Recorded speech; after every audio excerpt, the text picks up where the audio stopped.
Eu sou o reverendo Marcelo Lemos, seja muito bem-vindo, seja muito bem-vinda a mais uma Sala dos Professores. Bom, o nosso tema da semana é o processo da santificação. Você que tem aí a sua edição da revista Examinai, você sabe que estamos estudando a doutrina da santificação. E o tema da semana é este, o processo da santificação.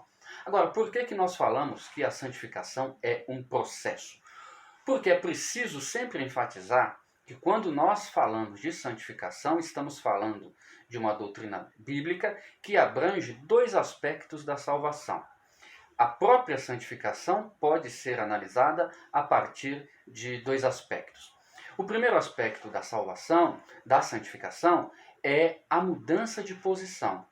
É Deus declarando o pecador santo, Deus declarando o pecador justo. Se você pega, por exemplo, a carta de Paulo aos Coríntios, você vai ver que ele descreve a quantidade absurda de pecados que aquela igreja tinha em si, na sua membresia, e ao mesmo tempo Paulo se dirige a eles como santos de Deus, santos do Senhor. Por quê? Porque essa é uma santificação que fala da nossa mudança de posição para com Deus. Antes da conversão, antes da salvação, nós estamos numa posição de pecadores, sob o juízo de Deus. A partir do momento da fé, da conversão, do novo nascimento, nós adquirimos uma nova posição diante de Deus, um novo status diante de Deus, nós nos tornamos separados para Deus. Deus nos separa.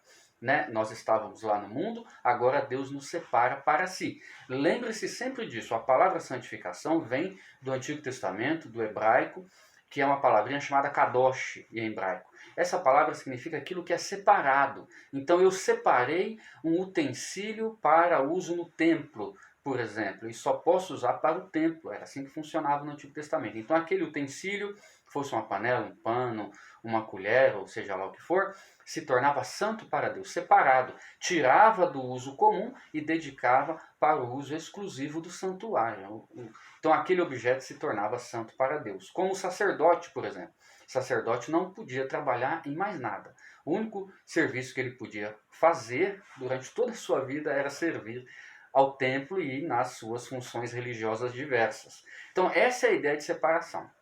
Então, nós que estávamos largados no mundo, seguindo o curso do mundo, Deus, por sua infinita graça, nos pega, nos traz para si, ele nos separa para si. Então, em primeiro lugar, é uma mudança de posicionamento, claro, que é fruto do sacrifício de Jesus Cristo por nós na cruz do Calvário. Porém, esse processo inicial, essa mudança inicial, ela dá início, ela starta, ela aperta o play de um processo gradativo e crescente de santificação nas nossas vidas. Então é por isso que a lição fala sobre o processo da santificação, que é o segundo aspecto da santificação, que é a santificação progressiva. Primeiro Deus nos separa para si, ele nos santifica para si, e agora ele vai trabalhar na nossa vida para que a gente possa viver uma vida de retidão. Porque o objetivo do Evangelho é justamente esse: nos tornar semelhantes a Cristo, é desenvolver em nós a mente de Cristo, é nos conduzir até aquele dia com a estatura do varão perfeito que é Cristo. E aí é o processo de santificação, através do qual Deus, por alguns meios que nós vamos meditar nessa série aqui de estudos, ele vai moldando esse novo homem, essa nova criatura, essa nova vida dentro de cada um de nós. Para ilustrar isso, se você é professor, se você é professora, eu sugiro uma dinâmica em sala de aula. Você vai pegar um aluno e vai vendá-lo e vai pedir para esse aluno derrubar um copo, derrubar alguma coisa que vai se quebrar, ou vocês fingem que se quebra, tá? E aí um segundo aluno é o dono desse objeto, desse copo que foi quebrado. E aí esse aluno vai passar a exigir que o aluno cego, o aluno vendado, pague por aquilo que ele quebrou. Afinal, ele é culpado. Aí o professor ou um outro aluno pergunta quanto custa o objeto quebrado e paga o objeto. A partir do momento que ele paga pelo objeto quebrado, o aluno prejudicado já não pode mais cobrar a dívida do aluno culpado. Então, nesse primeiro momento da dinâmica, você explica para os seus alunos, para as suas alunas, que é o processo inicial, é o resgate, é Deus pegar alguém que é pecador, alguém que tem uma grande dívida, pega essa pessoa e fala, não, eu vou pagar sua dívida. A partir de agora você não tem dívida mais. Você é santo, você está justificado. Porém, observe que essa pessoa continua vendada. Aí o professor, ou quem pagou a dívida, começa a tirar a venda dessa pessoa e mostrar para ela os objetos. Falar, você não pode bater aqui, que vai cair, vai quebrar, vai prejudicar alguém. Aí, aquela pessoa não só teve a sua dívida perdoada, o seu posicionamento na vida transformado, mas ela também agora começa a aprender a como lidar com as situações para não incorrer nos mesmos erros que a levaram até aquele tribunal que vocês estão simulando ali. Então, é uma dinâmica bem simples, mas que pode ajudar vocês a explicarem melhor para o seu aluno esses dois aspectos da salvação, no caso da santificação, que é o processo inicial, que dá início a um processo progressivo, muitas vezes lento, mas que tem por objetivo nos conduzir até a estatura do varão perfeito, que é Cristo. Além disso, a nossa lição vai estar dividida em vários pontos. Eu quero destacar alguns deles. Primeiro, quais são, segundo a lição, os métodos, os meios que Deus usa para santificar o novo convertido, santificar o cristão. A lição destaca 3. Primeiro é o sangue de Cristo. Por quê? Porque é o sangue de Cristo que perdoa, o sangue de Cristo que zera a nossa condição, a nossa dívida diante de Deus, que é esse processo inicial da salvação. Sem isso, você não pode ser separado para Deus. Você continuaria lá no mundo precisando ser resgatado. É através do sangue de Cristo que nós somos resgatados para Deus. O segundo meio de santificação é o Espírito Santo. Por quê? Porque é o Espírito Santo que convence o homem, é o Espírito Santo que transforma, é o Espírito Santo que capacita o homem.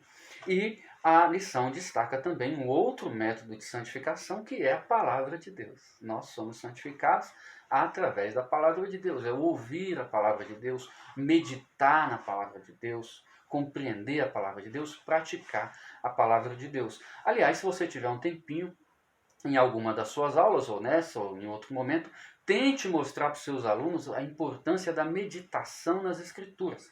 Meditar nas Escrituras não é ler somente a Escritura e nem é só estudar a Escritura. É você ler, compreender, estudar e ruminar, meditar. Você para e pensa o que aquilo significa para a sua vida, o que aquilo tem para corrigir você, tem para ensinar a você, tem para alertar você, onde é que você está falhando à luz daquele livro, o que aquilo pode te ajudar nessa área ou naquela outra área da sua vida. Isso é meditar na palavra de Deus e é um dos meios que a lição destaca para que Deus use no processo que ele inicia de santificação para as nossas vidas.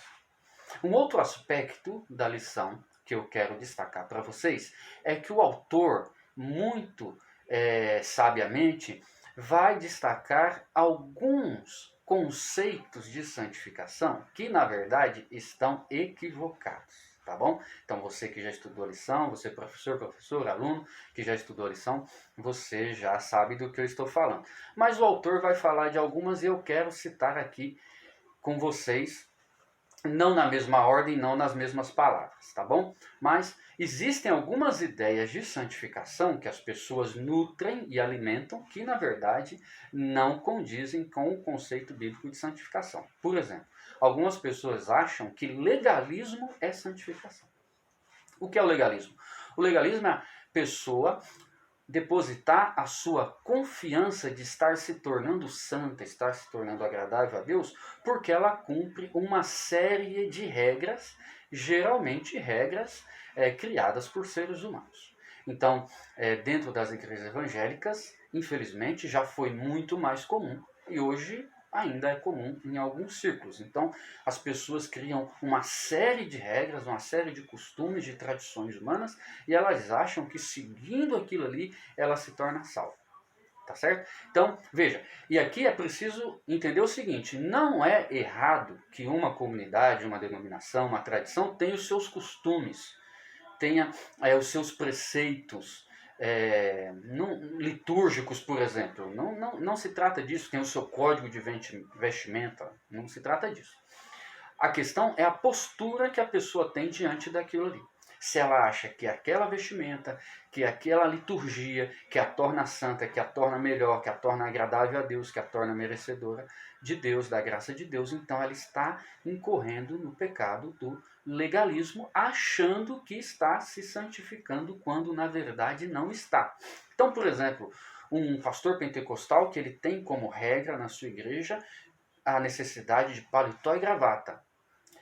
Essa comunidade pode ter essa regra? Pode, é perfeitamente legítimo. O que não pode é ela achar que se alguém não está naquele padrão, em outra comunidade, por exemplo, que nós somos melhores que eles, nós somos mais santos que eles, entendeu?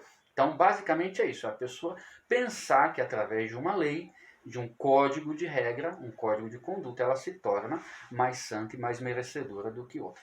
E, presta atenção, o legalismo não se limita a regras humanas. Aquela pessoa que também acha que vai ser salva porque está cumprindo os mandamentos de Deus também é um legalista. Ah, mas nós não temos que cumprir os mandamentos de Deus? Temos. Nós cumprimos os mandamentos de Deus porque Deus nos transforma e nos conforma à imagem de Cristo. Nós temos essa necessidade, né? Aliás, sem santificação ninguém verá o Senhor, que isso fique muito claro. Porém, a graça de Deus é sempre graça. Ninguém pode merecer a graça de Deus, por mais santa que essa pessoa seja. Então, é uma mudança de percepção da sua própria necessidade de cumprir os mandamentos do Senhor. Um outro equívoco muito comum quando falamos de santificação é o moralismo. O moralismo é muito parecido com o legalismo, mas deixa eu tentar explicar para vocês. O moralista geralmente é um hipócrita, é aquele que aponta o dedo para todo mundo quando a vida dele está mais torta que todas. Mas, assim, ele gosta de dar lição de moral nos outros. Então, o moralista geralmente é assim. Mas o que é, tecnicamente, o moralista também? É aquela pessoa que acredita que está sendo santa, que está sendo agradável a Deus, porque ela busca ter uma vida moral. Então, ela é um moralista. Entendeu? Então, por exemplo, o cristão precisa ter uma vida moral, ilibada. Precisa. Ele precisa. Mas ele não pode se colocar como um juiz da vida alheia. Ele não pode achar que é melhor do que o outro. Se você cumpre os mandamentos, cumpra mais. Obedeça mais e agradeça a Deus, porque Ele te tornou capaz de cumprir os mandamentos de Deus. Mas não se torne juiz das outras pessoas, não se ache superior às outras pessoas. Esse é o moralista. Ele se acha superior às outras pessoas. O problema é quando você se acha superior às outras pessoas, você está dizendo que você faz aquilo ali na sua própria força, que você é capaz. Se você fosse capaz, você não precisaria da graça de Deus. Então, o moralismo também é muito perigoso e o moralismo, na maioria das vezes, descamba para a hipocrisia. A pessoa se torna tão superior que ela acaba apontando o dedo para todo mundo e esquece de cuidar da vida dela. De tão boa que ela acha que não precisa mais cuidar da própria vida. E aí, quando você não cuida mais de si mesmo, a coisa descamba. Então, são alguns conceitos equivocados de santificação nas quais muita gente, infelizmente, confia. Tá bom? Um forte abraço, que Deus te abençoe, leia a revista, estude a revista, aproveite a sua aula e durante a semana nos acompanhe no @RevMarceloLemos lá no Instagram, que esse vídeo vai ser colocado aos pouquinhos numa série de postagens. Que Deus te abençoe.